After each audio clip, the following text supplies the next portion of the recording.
ಇದು ನೋಡಿ ಮಾವಿನಕಾಯಿಯ ಸೀಸನ್ ಅಲ್ಲಿ ಹೋದ ವರ್ಷ ಮಾಡಿಟ್ಕೊಂಡಂತಹ ಮಾವಿನಕಾಯಿಯ ಹಿಂಡಿಗೊಜ್ಜು. ಈಗಲೂ ಕೂಡ ತುಂಬಾನೇ ಚೆನ್ನಾಗಿದೆ, ಸ್ವಲ್ಪನೂ ಹಾಳಾಗಿಲ್ಲ. ರುಚಿಕರವಾಗಿರುವಂತಹ ಈ ಮಾವಿನಕಾಯಿ ಹಿಂಡಿಗೊಜ್ಜನ್ನ ಈ ವರ್ಷಕ್ಕೂ ಕೂಡ ನಾನು ಮಾಡ್ಕೊಳ್ತಾ ಇದ್ದೇನೆ.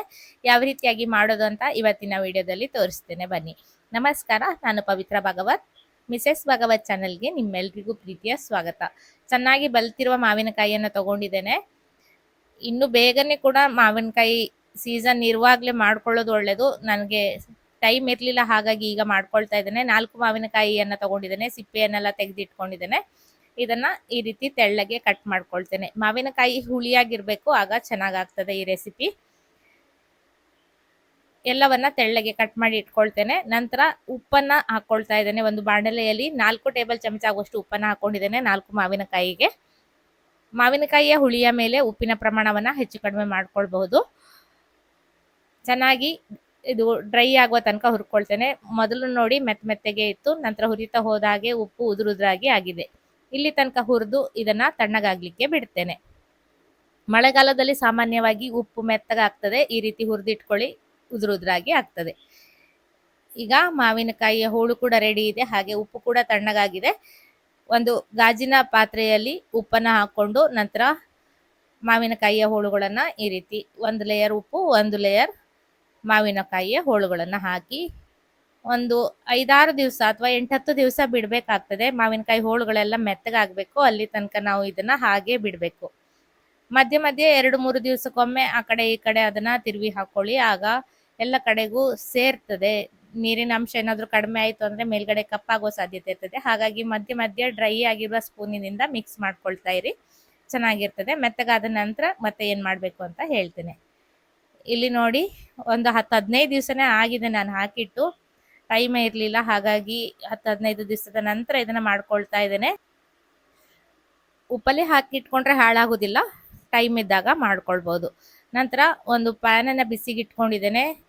ಸ್ವಲ್ಪ ಇಂಗನ್ನ ಹಾಕೊಂಡಿದ್ದೇನೆ, ಕಡಲೆ ಗಾತ್ರದಷ್ಟು. ಇಂಗು ಎಷ್ಟು ಬೀಳ್ತದೆ ಅಷ್ಟು ಒಳ್ಳೇದು, ಇದಕ್ಕೆ ರುಚಿ ಚೆನ್ನಾಗಿ ಬರ್ತದೆ. ಮತ್ತು ಸ್ವಲ್ಪ ಕಡಿಮೆ ಆಯಿತು ಅನ್ಸಿದ್ರಿಂದ ಮತ್ತೆ ಸ್ವಲ್ಪ ಇಂಗನ್ನ ಹಾಕೊಂಡು ಎಣ್ಣೆಯನ್ನು ಹಾಕಿ ಚೆನ್ನಾಗಿ ಗರಿ ಆಗೋ ತನಕ ಇದನ್ನ ಹುರ್ಕೊಳ್ತೇನೆ.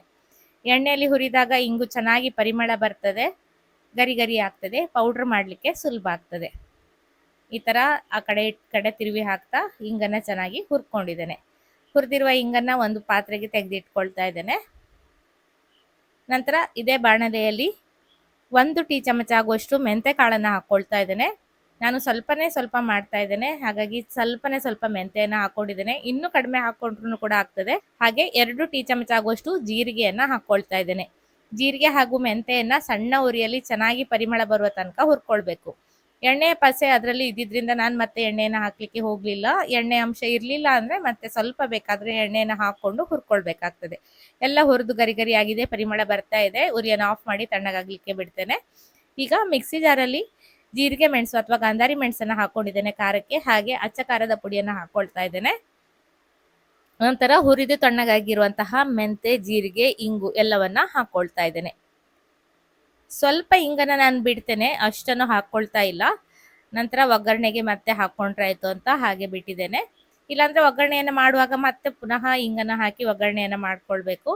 ಇದು ಹುರಿದು ಒಮ್ಮೆಲೆ ತಣ್ಣಗಾಗಿರೋದ್ರಿಂದ ಅದನ್ನೇ ಮತ್ತೆ ಹಾಕೊಂಡ್ರೆ ಆಯ್ತು ಅಂತ ಹಾಗೆ ಎತ್ತಿಟ್ಕೊಂಡಿದ್ದೇನೆ. ಇದನ್ನ ಒಮ್ಮೆ ಪೌಡ್ರನ್ನ ಮಾಡ್ಕೊಳ್ತೇನೆ. ಜೀರಿಗೆ ಮೆಣಸು ಹಾಕಿರೋದ್ರಿಂದ ತುಂಬಾ ಚೆನ್ನಾಗಿ ಖಾರ ಬರ್ತದೆ. ಹಿಂಡಿಗೊಜ್ಜಿಗೆ ಉಪ್ಪು, ಹುಳಿ, ಖಾರ ಎಲ್ಲವೂ ಕೂಡ ಚೆನ್ನಾಗಿ ಬೀಳ್ಬೇಕು. ಹಾಗೆ ಇಂಗು ಇದಿಷ್ಟು ಬಿದ್ದಾಗ್ಲೇ ಹಿಂಡಿಗೊಜ್ಜಿನ ಪರಿಮಳ, ರುಚಿ ಎಲ್ಲ ಚೆನ್ನಾಗಿ ಬರ್ತದೆ. ಇದಕ್ಕೆ ಉಪ್ಪಿನಲ್ಲಿ ಹಾಕಿಟ್ಟಿರುವಂತಹ ಮಾವಿನಕಾಯಿಯ ಹೋಳುಗಳನ್ನು ಹಾಕಿ ಅದೇ ನೀರಿನಲ್ಲಿ ಈ ರೀತಿ ಗಟ್ಟಿಯಾಗಿ ರುಬ್ಕೊಳ್ಬೇಕು. ಬೇರೆ ನೀರನ್ನ ಹಾಕಬಾರ್ದು, ಹಾಗೆ ಎಲ್ಲಿಯೂ ಕೂಡ ನೀರನ್ನ ತಾಕಿಸಬಾರ್ದು. ರುಬ್ಬಿದ್ದನ್ನ ಪಕ್ಕಕ್ಕೆ ಇಟ್ಕೊಂಡಿದ್ದೇನೆ.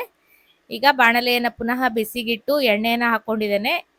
ದೊಡ್ಡ ಚಮಚದಲ್ಲಿ 4 ಚಮಚ ಆಗುವಷ್ಟು ಎಣ್ಣೆನ ಹಾಕಿದ್ದೇನೆ. ಚೆನ್ನಾಗಿ ಎಣ್ಣೆ ಬಿದ್ದಾಗ ಬೇಗ ಹಾಳಾಗೋದಿಲ್ಲ. ಹಾಗೆ ಹುರಿದಿಟ್ಟಿರುವಂತಹ ಇಂಗನ್ನ ಸ್ವಲ್ಪ ಪುಡಿ ಮಾಡಿ ಎಣ್ಣೆಗೆ ಹಾಕೊಂಡಿದ್ದೇನೆ.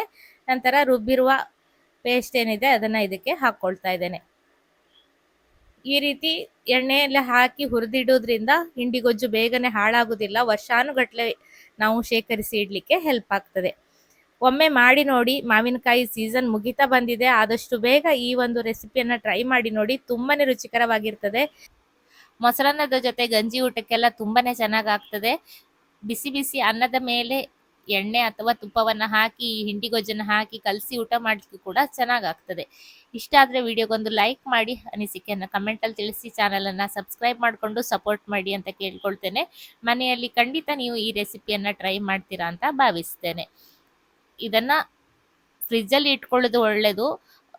ಒಂದು ತಿಂಗಳು ಹೊರಗಡೆನೆ ಇಡ್ಬೋದು. ಜಾಸ್ತಿ ಇತ್ತು ಅಂದ್ರೆ ಫ್ರಿಜ್ ಅಲ್ಲಿ ಇಟ್ಕೊಳ್ಳಿ. ಬೇಕಾದಾಗ ತೆಗೆದು ಒಮ್ಮೆ ಇಂಗಿನ ಒಗ್ಗರಣೆಯನ್ನ ಮಾಡಿ ಅದರಲ್ಲಿ ಹೊರಳಿಸಿ ತೆಗೆದು ಇಟ್ಕೊಂಡ್ರೆ ತುಂಬಾ ರುಚಿ ಆಗ್ತದೆ ಊಟ ಮಾಡುವಾಗ. ಖಂಡಿತ ಟ್ರೈ ಮಾಡ್ತೀರಾ ಅನ್ಕೊಳ್ತೇನೆ. ಇನ್ನೂ ಹೆಚ್ಚಿನ ರೆಸಿಪಿಗಳೊಂದಿಗೆ ಬರ್ತೇನೆ. ಮತ್ತೊಂದು ವಿಡಿಯೋದಲ್ಲಿ ಸಿಗ್ತೇನೆ. ಅಲ್ಲಿಯವರೆಗೂ ನಮಸ್ಕಾರ.